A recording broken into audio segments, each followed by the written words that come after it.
हाँ, तो मेरे क्लास 6 के भाइयों एवं बहनों, आप लोग कैसे हैं? आशा करते हो आप लोग ठीक होंगे और पढ़ाई मन लगाकर कर रहे होंगे।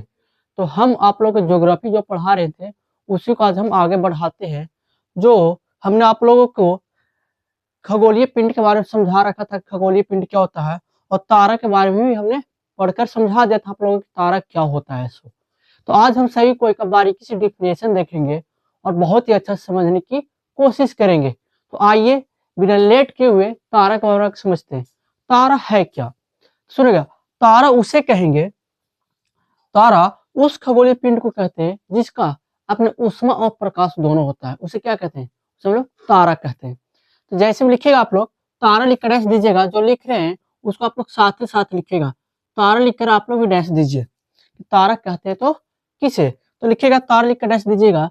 जो हम लिखेंगे साथ में आप लोग को भी कॉपी कलम लेकर बैठना है। तो लिखिए, तारा, तारा वह खगोलीय पिंड है। तारा वह खगोलीय पिंड है। वह खगोलीय पिंड है। पिंड है। तारा वह खगोलीय पिंड है जिसका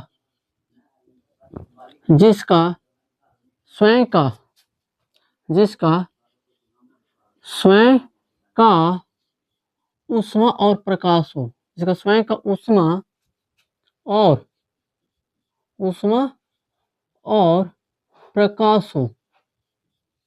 ऊष्मा और क्या हो? प्रकाश हो। उसे उसे तारा कहा जाता है। उसे तारा कहा जाता है। तारा किसे कहेंगे? तो जिसको पास स्वयं का ऊष्मा और प्रकाश होगा उसे क्या बोलेंगे? तो उसी को तारा बोलते हैं। क्या चांद तारा हो सकता है? तो चांद तारा नहीं है, याद रखिए। चांद को लोग तारा क्यों नहीं कह सकते, लेकिन सूर्य को हम लोग तारा कह सकते हैं। कैसे कह सकते हैं? क्योंकि सूर्य के पास अपना क्या है? ऊष्मा भी है और प्रकाश दोनों है। इसलिए लोग सूर्य को क्या कह सकते हैं? तो तारा कह सकते हैं। लेकिन चांद को तारा नहीं कह सकते। क्यों नहीं कह सकते? जो चांद जो प्रकाशित होता है वह सूर्य के प्रकाश से प्रकाशित होता है। चांद जो लाइट देता है रात्रि के समय में, जो चांद जो रात्रि के समय में जो लाइट देता है, वो सूर्य से आने वाले प्रकाश को आकर्षित करके उसी को क्या कर देता है? हम लोग की तरफ लौटा देता है। तो चांद को लोग तारा नहीं कर सकते हैं।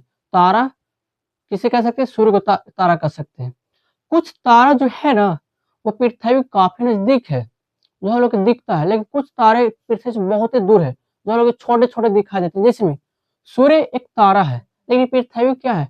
ये भी नजदीक है, इसलिए हम लोग के बड़ा दिखाई देता है।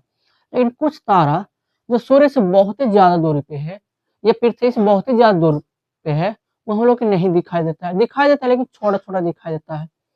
तो तारा किसे कहेंगे? तो तारा उसे कहेंगे जिसका अपने पास क्या हो?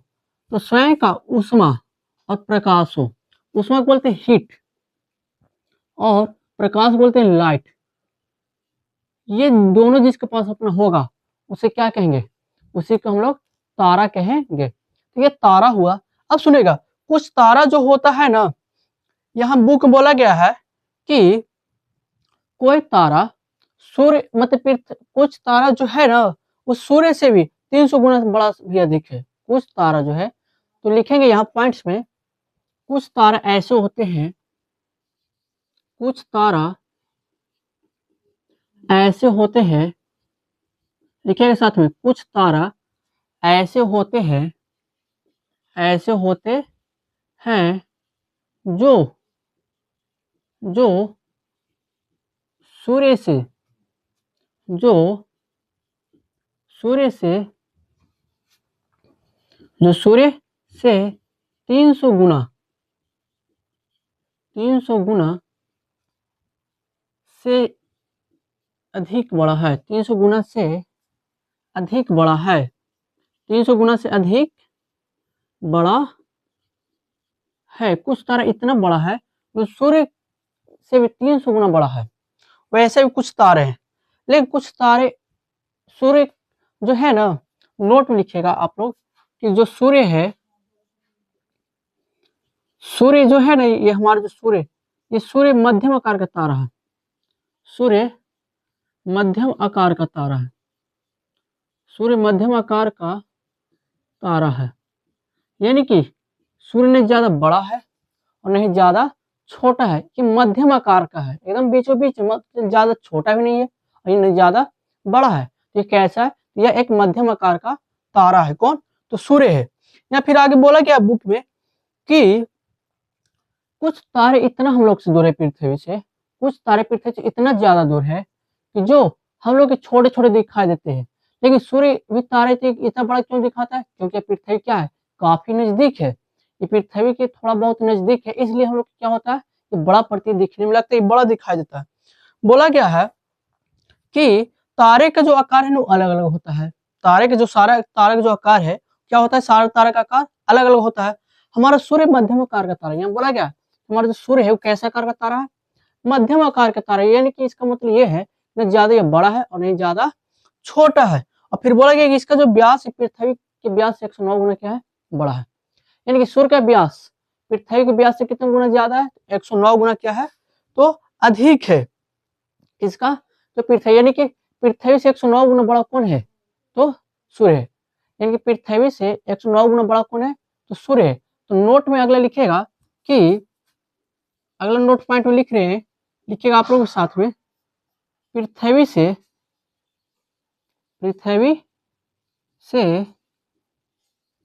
सूर्य का व्यास, सूर्य का व्यास 109 गुना अधिक है पृथ्वी के व्यास से। पृथ्वी से सूर्य का व्यास, पृथ्वी से सूर्य का व्यास 109 गुना बड़ा है। 109 गुना क्या है? तो बड़ा है। यानी कि जो सूर्य है पृथ्वी से कितना गुना बड़ा है? 109 गुना बड़ा है। यानी कि इसका मतलब यही बोला गया, पृथ्वी अगर मान के चलिए छोटे राय के दाने के जैसा है, उसको 109 गुना बड़ा कौन है? तो सूर्य है। फिर आगे बोला गया है कि सारा तारा का आकार क्या होता है? अलग अलग होता है। और फिर आगे फिर बोला गया है कि सबसे छोटे आकार का जो तारा है ना, उसका जो सबसे छोटे आकार का जो तारा है उसका जो आकार है वो 20 किलोमीटर तक ही है। सबसे छोटा आकार वाला तारा कितने किलोमीटर है? तो 20 किलोमीटर है। और फिर बोला गया है आगे कि तारे का रंग अलग अलग होता है। जैसे में सभी तारे का रंग अलग अलग दिखाई देता है, और सारा जो तारा है वो काफी कितना दूर पे, काफी कितना नजदीक में भी है। तो सारा तारा क्या है? अलग अलग होते हैं। सुनेगा, तारा क्यों टिमटिमाता है? अब यहाँ से ये पॉइंट्स आता है, तारा क्यों टिमटिमाता है? जैसे तारा जो होता है हम लोग आसमान में टिमटिमाते हुए क्या होता है? तो प्रतीत होता है। तो तारा क्यों टिमटिमाते हैं? तो आप लोग लिख कर डैश दीजिएगा, तारे का टिमटिमाना, या लिखिएगा तारा क्यों टिमटिमाता है, लिख कर डैश दीजिएगा, हम बोल रहे हैं। और आप लोग लिखिएगा साथ में कॉपी लेके बैठे होंगे तो लिखिएगा, तारों का प्रकाश पृथ्वी के चारों ओर, तारों का प्रकाश पृथ्वी के चारों ओर स्थित वायुमंडल के विपरीत परतों से होकर, वायुमंडल के विपरीत परतों से होकर पृथ्वी तक पहुंचना, वायुमंडल के विपरीत परतों से होकर पृथ्वी तक पहुंचना, पृथ्वी तक पहुंचना है, जिसके कारण तारे टिमटिमाते हैं, जिसके कारण तारे टिमटिमाते हैं। तारे क्यों टिमटिमाते हैं? तो सुनिएगा, जब तारा जो है ना पृथ्वी यह है, तो जानते हैं आप लोग कि पृथ्वी के चारों ओर क्या है? तो पृथ्वी के जो चारों ओर है वो क्या है? तो पृथ्वी के जो चारों ओर है वो वायुमंडल क्या है? परते हैं। पृथ्वी के चारों ओर क्या है जी? तो पृथ्वी के जो चारों ओर, मान चलिए पृथ्वी है, इसका चारों ओर वायुमंडल क्या है? परते हैं।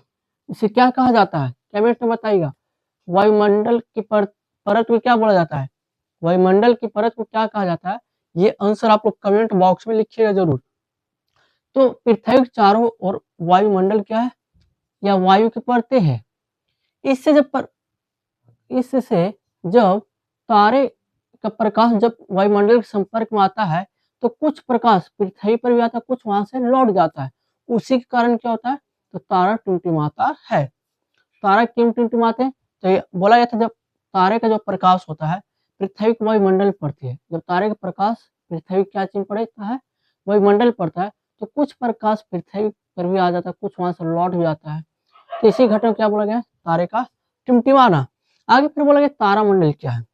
तारामंडल क्या है तो सुनेगा, आकाश में हजारों सैकड़ों करोड़ों की संख्या में छोटा छोटा आप लोग बिखरे हुए तारा देखे होंगे, उसी क्या बोला गया, उसी के समूह को तारामंडल कहा गया है। यानी कि जो खुले आकाश में जो छोटे छोटे बिखरे जो तारे जो दिखाई देता है, असंख्य तारे जो दिखाई देती है, उसे क्या बोला गया, तो तारामंडल बोला गया। उसे क्या बोला गया, तो तारामंडल बोला गया है। तो आप लोग लिखिएगा तारामंडल किसे कहते हैं, इसलिए क्रैश दीजिएगा, हम बोल रहे हैं तारामंडल किसे कहते हैं। तो लिखिएगा आकाश में लाखों तारे बिखरे हुए हैं। आकाश में लाखों तारे बिखरे हुए हैं। आकाश में लाखों तारे बिखरे हुए हैं, जिनके समूह को